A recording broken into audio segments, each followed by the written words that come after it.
Hello everyone, I'm Jim Longworth and welcome to another edition of Triad Today. But, well, it's not really another edition, is it? It's a different edition. We're not in the studio. That's because the ABC 45 studio, like so many buildings and businesses, have been shuttered, locked out as a precaution to the spread of the coronavirus, COVID-19.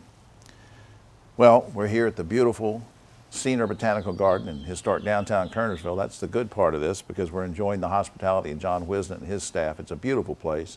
Everything's in bloom, including the tulips. We'll tell you more about that in a second. But how did we get here? Well, by now you know that the virus started in China, but it's a strange tale. It was an animal virus, and it somehow leapt into a human host. That wasn't supposed to happen. And then it wasn't supposed to happen that the human could transmit it so easily.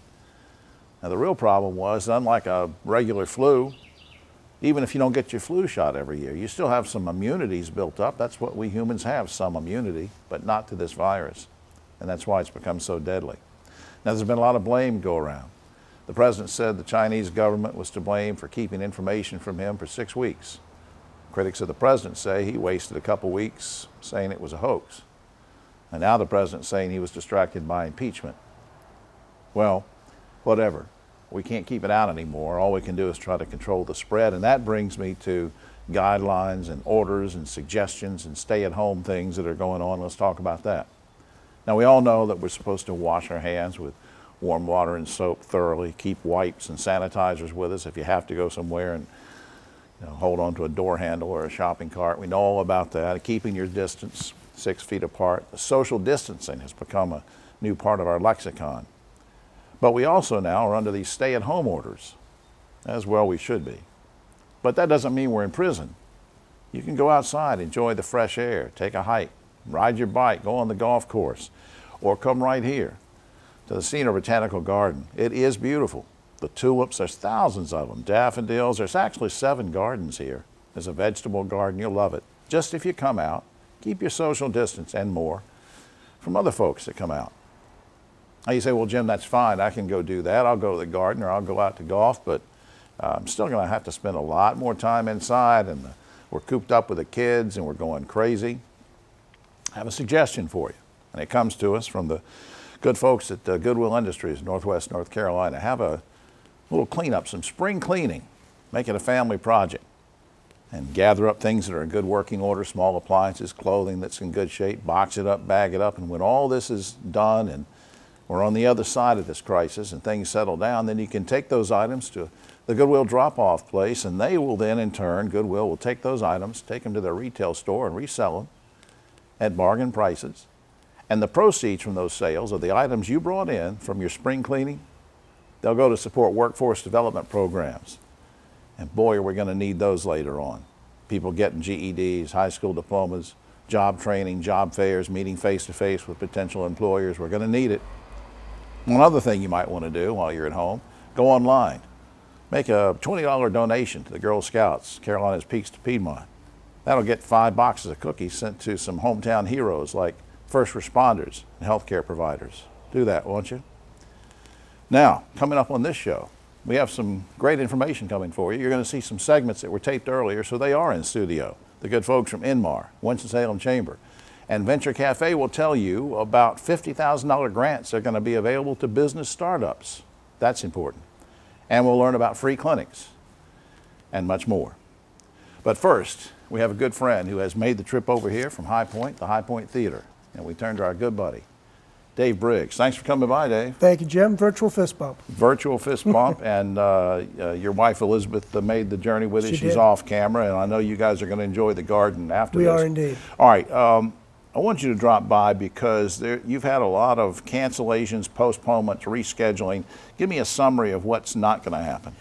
Well, what's not going to happen, we actually have postponed or canceled or rescheduled over 60 events at the High Point Theater. Those are special events or theatrical events. Matilda from the Community Theater has been moved to fall. The Bollywood Boulevard is being rescheduled, actually not to next season, but to our 21-22 season. Wow. Because they were coming from India. Yeah. And so we had some issues. The Jive Aces, which were scheduled for April 4th, have been moved to April 21. We've got a number of dance competitions that we're trying to move right now. Hopefully they'll take place, but we don't know what May and June are going to look like. Yeah, and right now the stay-at-home orders, they're different. Well, here in North Carolina, you have one here, you have one in the counties, you have one from the president. They're saying 30 days, and some people are saying end of April, some people are saying end of May, so we'll have to see what happens there. Let me ask you in general about season tickets. Now, if folks have season tickets to the events you just mentioned, what do they do? Well, what they do is we're going to reschedule, and they're getting an email or a phone call, or in some cases a personal note if we don't have that, but we have an address. And if they would like to keep their tickets for that other event, they may do so. If they'd like a refund, we'll process a refund for them as well. We're giving them till June 30th to make that decision. So if something's in the 2021 season, they'll have till June 30th to say, Dave, we're not going to be in town on blank date for X event. We'd like that. They can also make a donation to the theater. Sure. And you know, we will use those funds to help offset the cost for our artists and the fees that are accompany those. So and on a regular basis, even if we get into the fall and beyond, when we're not dealing with the pandemic, somebody just might have the flu, or they might have a cold, and I don't feel like using my tickets. Can they transfer those to somebody? They can certainly transfer them. We can also do vouchers. If somebody wants a gift voucher, or if they want to make a donation, we can give them a tax letter for their taxes as well. But yeah, absolutely. If somebody wants to use a ticket or give their tickets to someone else, all they have to do is call our box office. If they've got the physical tickets and they can't get them to them, we'll reprint them and have them at our will call. All right, let's talk about a few things that are still scheduled. Jen Kober on May 1st, quickly. Well, we're still hopeful that Jen Kober will be able to do her comedy show, and Lord knows we're going to need a little laugh. Yeah. That's on May 1st at 8 p.m. I'm really hoping we can do that. We'll make that decision probably towards the 10th of April as to whether we actually can do that. The Aladdin Dance Spectacular, I believe that's May 17th. Right, and that's a Dollyana Dance Studio, and so it's actually a recital, but it's really more than a recital. She does a really nice show. Now, Croce Plays Croce had already been rescheduled, and that's for June 27th, but that's Switch Croce. Yeah, that's A.J. Croce, who's playing his dad's music. Croce Plays Croce, going to be, like I said, June 27th. Originally that was scheduled for March 21st, but we knew in February that something had happened to AJ and he needed to change dates. Does he sound like his dad did? Oh my gosh, he sounds like his dad, he looks like his dad. Time in a bottle. He's a remarkable musician. Great stuff, wasn't it? Sure is. Yeah. All right, now, a lot of what we talked about, and most of what we talked about is on the website. I want to put that up on screen now. highpointtheater.com, and there's 2 T's in there if you go to it, highpointtheater.com. You can call the box office, 887-3001 for tickets. I assume that if Jen Kober goes forward and the Aladdin and Croce, that there's still tickets available for that, right? Yeah, it will show up on the website. And also we also have rescheduled the Raleigh Ringers to November date. So some of those dates where we've had the reschedules, those will also show up on our website. Dave Briggs, thanks for making the trip over to the Senior Botanical Garden. You're welcome, Jim. All right. We'll be right back after that. A few weeks ago, we were fortunate to have an all-star team drop by for a few minutes and schedule some of their valuable time to talk with us about an exciting grants program, and I mean, it is really something. And we have them back now, and I'm going to reintroduce them to you. Next to me, my good buddy, David Mounts, Chairman and CEO of Inmar Intelligence, and his 2 special guests, Karen Barnes, our good buddy who's been here. Karen has been here many times before, Executive Director of Venture Cafe, Winston-Salem. Thanks for being here, young lady. My pleasure. And Mark Owens, President and CEO of Winston-Salem Chamber of Commerce, is with us again. Thanks, Mark. Thank you. David, I'm going to start with you. Let's just do a quick review in case somebody didn't see this a few weeks ago, our first discussion. We talked about something called the Venture Winston Grants to help startup companies. Now review for us the size of the grants and what companies have to do to get them. Yeah, $50,000 grant. You know, starting up a business is hard work, and so you need capital, you need people and support around you. And so we're offering a $50,000 grant. They must relocate here.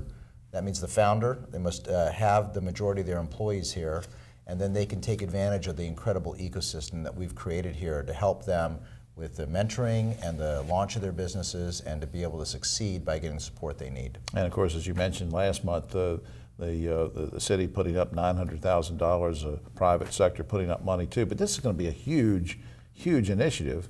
How is this all going to happen? Well, we've got a real opportunity here. The first thing is that we're going to have Venture Cafe lead the global competition. They have a global network and contacts throughout the world to help us get the message out about this competition and get the applications in. The next thing that will happen is that we will leverage the entire ecosystem that we've put in place here to support them as they come in. So entities like Winston Starts can help with the incubation and to help them with mentors and to grow their business. And then lastly, the Chamber plays a very, very key role. They're going to administer all the grants and all the funding, and through their 501c3, they will take the money in from the private donors and then issue the grants to the qualified winners of each of the competition. What a great partnership. What a great... Karen, let me go to you for a second. Sure. Now, I have the feeling that this has been done somewhere before. Maybe it's not a widespread initiative, but I think you indicated to me in an email that somebody has done it. We are basing the Venture Winston grants on a model we discovered out of St. Louis called the Arch Grants, and they have experienced phenomenal success. In the last 7 years that they have been operational, they've funded over 154 companies. 129 of those are still in business, which is quantum performance. How many are still in business? 129 out of 154, Man. right? Do that math. Yeah. So when you look at 20 slots, last year they received somewhere between 6,000 and 7,000 applications from all over the world. These companies, once they've relocated to St. Louis, have generated more than $350 million in revenue, follow-on investment, 1,400 jobs, and then the two numbers that I really get excited about: 74% of their founders are women, people of color, veterans, or immigrants. Okay. And 90% of the talent decides to stay in St. Louis after the first year. So they retained them. Now, Mark, I know you're smiling because Mark can already calculate, hey, this is going to be great for Winston-Salem. And I know you travel around, Mark, and meet with other chamber heads and whatever. How did the St. Louis grants get funded? I mean, were they funded pretty well? Funded greatly, and then it started off with public-private partnerships just like ours. So having local government, state government, foundations, philanthropic sponsors, global companies, just like we're doing here today, that are starting in those seed funds. It's a key initiative, and here with the city and the county, as well as our private businesses and leaders funding this effort, we really are aligned, and it's a good community effort to make this a success. David, we have a few seconds left. There's a lot of great things going on in the city. You got to be optimistic. I am very optimistic. These are the good old days right now. Get in, get focused on opportunity economics. That's how we change the dynamics of our community. Up on screen, I want you folks at home to check out these websites. VentureCafe, Please do that. Lots going on. They have regular meetings there. WinstonSalem.com is the Chamber of Commerce website. Please check that out as well. And Inmar.com for Inmar Intelligence. And I thank all of you for coming back and spending some more time with us to talk about these special grants. And let's come back at some point and let's find out, who was getting the grants, Mark, because you're going to keep up with the money and everything. Absolutely. Listen, we're already getting 1 to 2 calls every day. Right. I think one of them was from me. So anyway, no, thanks for doing this, and we'll see you. Come back and tell us about how it's going. All right, we'll be right back after this. And Triad Today, and it's time to talk about histotechnology. And if you're as confused as I am, we're going to clear that up with a very special guest right now, because it's an important topic that can translate to some great jobs. Let's meet her right now. Dr. Bridget Ledford-Waters is Department Head of Medical Laboratory Technology and Histotechnology at Alamance Community College. Welcome. Thank you so much for having me, Jim. By way of Indiana, and we're glad that you're now North Carolinian. Now, we've had folks from Alamance Community College come on plenty of times before. We've talked about all sorts of things like the biology, the biotechnology center of excellence, that kind of thing. But my notes from Ed Williams said, ask her about histotechnology. What in the world is that? Well, histotechnology is an area of medicine where our technicians will take tissue samples from biopsies that doctors collect, and they will treat those tissue samples, then stain them with different stains and colorings so that the physician can then go back and look at those to see whether or not the cells in those tissues are normal. Wow, that's very highly professional job that you have to do. I mean, you have to really have a lot of training for that. And I assume that's why you're here, because you're going to talk about how we're doing that at Alamance Community College. Before we talk about that, though, is there a high demand for someone in that field now? Absolutely. We have a long-standing program already in medical laboratory technology, and the graduates from that program, 100% are employed in the field within 6 months of graduation. Good grief. Yeah, many of them have more than one job offer before they graduate. That is fantastic. That's a great success story for Alabama Community College, and it sounds like we're doing a commercial, and I'm not, but I mean, it is what it is. It's a great success story. Now, I understand, of course, we all know that you have the world's largest diagnostic company virtually in your backyard. How does having LabCorp being in Burlington affect your program? LabCorp was one of the major driving factors in our decision to start a program in histotechnology. They already do employ many of our medical laboratory graduates, but they have an immense need for histotechnologists specifically. At LabCorp. At LabCorp. And so now that we've started that program, we expect that many of our graduates will find lucrative careers there. Well, what kind of folks gravitate to work in the medical lab field? I mean, probably not somebody 100 years old like me, but what kind of folks gravitate to it? Normally, our students gravitate towards science and medicine. Many of them have worked in other areas of the medical field, such as nursing, or they work as phlebotomists drawing blood samples, but they want to kind of take a step behind closed doors and work behind the scenes to help diagnose and help improve the lives of the patients that are seen every day. Now, I don't want to sound greedy or anything, but if I'm interested in this, what if I ask you, gee, are there good salaries involved in this kind of career? Absolutely, Jim. Entry-level salaries for histotechnology can range anywhere from $35,000 to $45,000 a year and upward. That's great. Now, is it too late to enroll in your program for 2020? It is not too late. We enroll for our program in every semester, and right now we are enrolling for spring semester at ACC. I want to put up some information on screen. So it's a general website for the college, alamancecc.edu. For our radio listening audience, I'll say it again, alamancecc.edu. We'll get you all sorts of information. We have about a minute left, and I'm going to put you on the spot. We didn't rehearse this or anything, but what made you want to go into this field, and why did you want to do it?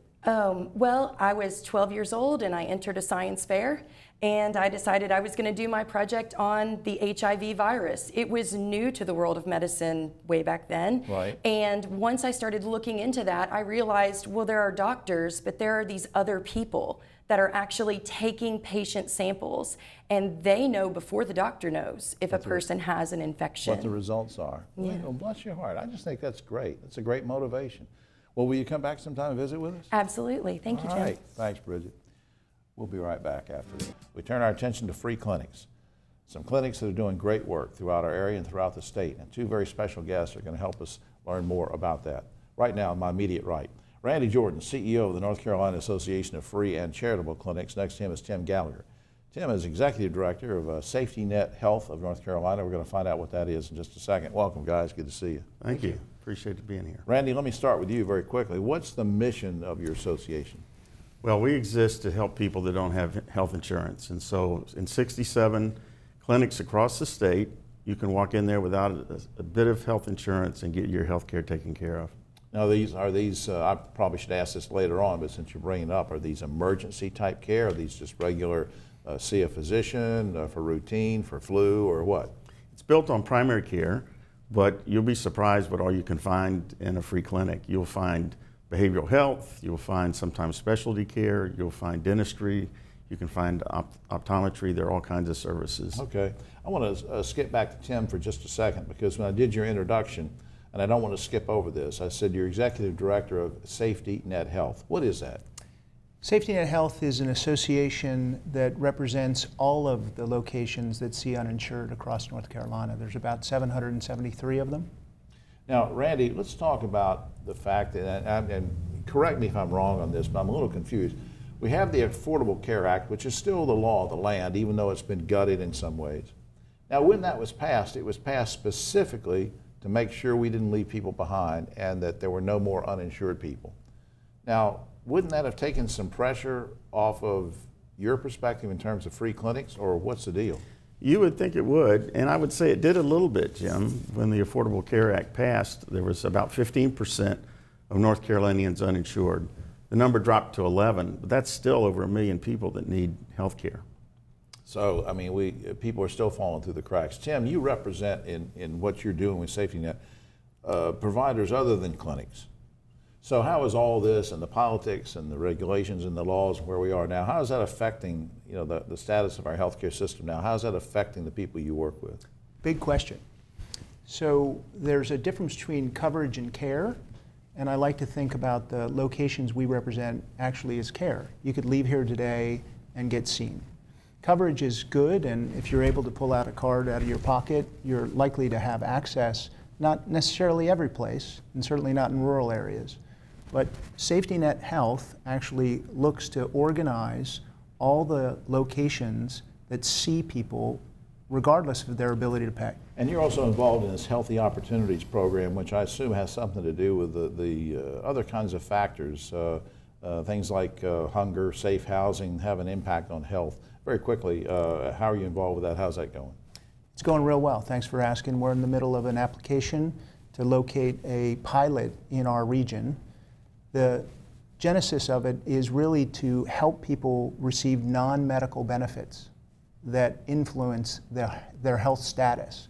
All right. Randy, before we lose time here, very quickly, tell me what are we going to see from your association and from free clinics in North Carolina in 2020? There's a lot of change happening in our state in healthcare, and we're going to try and keep pace with it. We started a telemedicine program. We're trying to train against patient-centered medical home standards. And we hope that when a patient goes in and out of Medicaid, that they'll not feel the difference. All right, up on screen, a very, very important website I want you to check out, www.ncafcc.org. That stands for the association, ncafcc.org. Please check that out. And a shout out and thanks to the good folks at KB Reynolds Charitable Trust. Up on screen, www.kbr.org is their website as well. So Randy and Tim, thanks for all you do, guys. Thank you very much. All right. We'll be right back after that. Back now on Triad Today. Obviously, we're still trying to figure out what and how we can do our roundtable. They're not here this week. But I do want to comment about a couple of quick things in the news. Still controversy brewing over Senator Richard Burr and his stock trades. He had all that insider briefing from White House people and about the pandemic, telling everybody else it was going to be okay, but he knew it wasn't. And he and his wife went out and over a 3-day period did 33 stock transactions worth over $1 million that he put in his pocket. Nasty, Richard, nasty. And then there was a story about the woman in Pennsylvania who went into a grocery store and coughed and spit on a bunch of produce. And the store lost $30,000 worth of produce. Nasty. So there you have it. One woman who spits on produce for a joke, and a senator who spits on the Constitution for profit.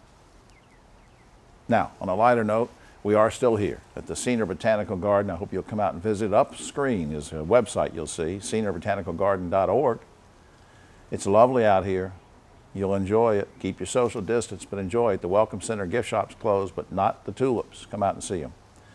And a shout out to the good folks at McWhorter Concepts for taping these segments for us today. And I'll leave you with this thought. As people stay isolated and healthy, the story comes to us about a man who had a small apartment with a small balcony. He went out on that balcony, and to stay healthy, he decided he'd run up and back and forth on that balcony. He did it for 26 miles worth on that little balcony. Somebody said, why in the world would you do something crazy like that? And he said, it's in honor of Congress because they're so good at getting nowhere fast. For all of us here on Triad Today, I'm Jim Longworth. Stay healthy.